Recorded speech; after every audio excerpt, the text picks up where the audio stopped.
Jay, lui, a eu l'impression de choisir. Il a fait sa première passe à l'âge de 19 ans, pour le plaisir. Aujourd'hui, à 30 ans, il vient de raccrocher. Avant, dans sa vie cachée, ce graphiste noctambule avait du succès. Moi, ça m'a jamais dérangé, entre guillemets, d'être un espèce d'objet. J'ai toujours eu conscience de ma couleur de peau. Et je sais que pour cette population de la haute, j'ai envie de dire, toutes ces petites minettes de la Ville-Montaigne, etc., qui vivent un peu dans leur microcosme, j'étais un peu, voilà, cette espèce d'exotisme, ce black, qui sait parler, qui a un peu de culture. J'aurais pas eu autant de succès si j'avais été blanc. Ça, j'en suis mais persuadé. Maman a coupé, ça c'est sûr.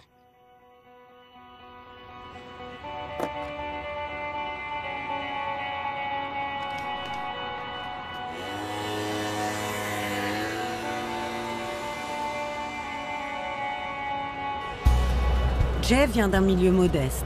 Il a grandi en province, élevé avec des principes, par un père célibataire. Bon élève, il décroche le concours d'une école de commerce à Paris à l'âge de 18 ans.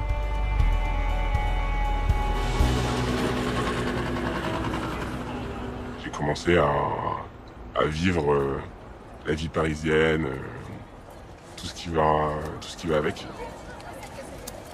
Je me suis retrouvé en galère de thunes assez rapidement. Et j'ai rencontré une jeune femme. C'était un peu mon flirt, ma nana, on savait pas trop vraiment. Et puis un jour, pour rigoler, comme ça, je lui lance punaise, mais je devrais vendre mon corps. Ça ira plus vite, je suis trop en galère de thunes, j'en ai marre. Et ce serait peut-être plus simple si, au final, bah voilà, je couchais pour de l'oseille, ce serait plutôt cool. Et bah, elle m'a fait comprendre clairement que, voilà, elle avait des contacts. Et c'est un peu comme ça que ça a commencé, c'est un peu devenu mon Mac, quoi. Jay se laisse porter par les événements. Il a du charme et sait s'adapter. Il gravite dans les hautes sphères.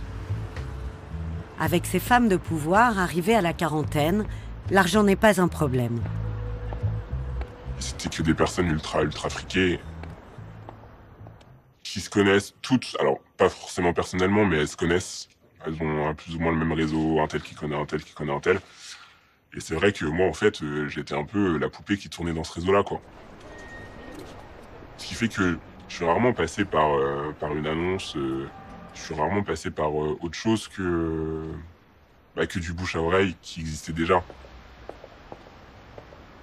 Je les sortais de leur train-train quotidien, elles m'emmenaient partout, elles m'emmenaient en week-end à l'autre bout de l'Europe, je me suis retrouvé dans une chambre d'hôtel à New York, enfin j'ai fait des trucs que je pense beaucoup de personnes rêveraient de faire et qu'elles ne feront jamais, je pense, dans leur vie. À la fois, c'est cool, c'est excitant, c'est marrant. Mais à la fois, bon, bah... t'as couché pour avoir tout ça, quoi. Ça me fait le revers de la médaille, la petite claque derrière la tête qui me dit bon, t'as déconné, quand même. Mais ça va, c'est la petite claque gentille, ça. Parce que tu kiffes en même temps. Et elles ont quel type de désir, tes clientes? Les désirs de mes clientes, il y avait tout et n'importe quoi, quoi. Je suis tombé à la fois sur des ultra dominatrices, ou tout l'inverse, des ultra soumises. Et après, t'as les nanas qui sont ultra fermées, mais qui en ont conscience. C'est souvent des nanas qui après l'amour, pleurent, quoi. Et c'est les nanas, pour moi, qui sont les plus attachantes.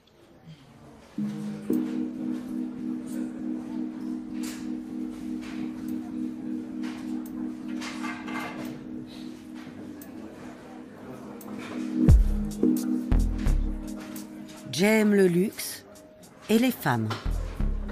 Il plonge dans une spirale enivrante. Séduction, cash et adrénaline. J'ai vachement profité du fait que ce soit des nanas très riches. Et pour le coup, bah, je me suis fait facturer cher. Ça veut dire?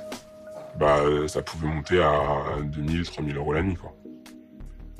Et pour le coup, bah, 2 000, 3 000 euros la nuit, quand tu fais ça 3 fois par semaine, bah, tu arrives facilement à des montants qui sont proches de 10 000. Donc, voilà. Tu le mettais où l'argent? À la banque ou comment tu fais pour... Boîte à chaussures même des fois.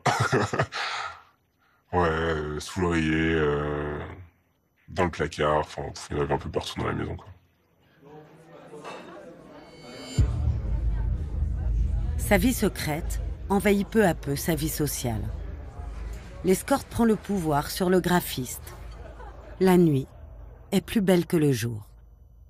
C'est une espèce d'équilibre, en fait, que j'avais et qui me permettait de me dire que, bon, bah, socialement, professionnellement, j'ai quelque chose auquel je peux me rattacher dans tous les cas. Et Escort Boy, c'est que du bonus. Sauf que c'est un bonus qui a commencé à prendre une part très importante dans ma vie. Et voilà, à un moment donné, il fallait encore que je rééquilibre.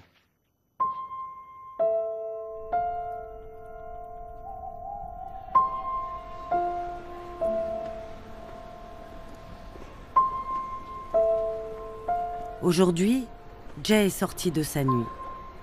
Il est remonté à la surface, mais il a dû toucher le fond.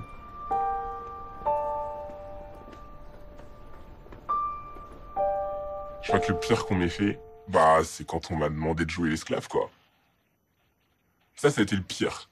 Parce que ça, pour le coup, quand tu te retrouves voilà, à quatre pattes dans un grand appart, attaché, que tu sais pas trop où t'es, tu sais pas trop combien de temps ça va durer, ça c'est un peu étrange. C'est là que je me dis, mais je suis tombé bas, quoi. J'ai l'impression que j'ai plus de valeur, en fait. Et c'est ça qui me fait mal un peu aujourd'hui, de me dire que je me suis retrouvé quand même dans des situations pour du fric, pour un train de vie, et pour un espèce de plaisir éphémère, quelque chose que je vais jeter dans 6 mois. Je me suis quand même retrouvé dans des situations sacrément humiliantes parfois, quoi. C'est un peu ça.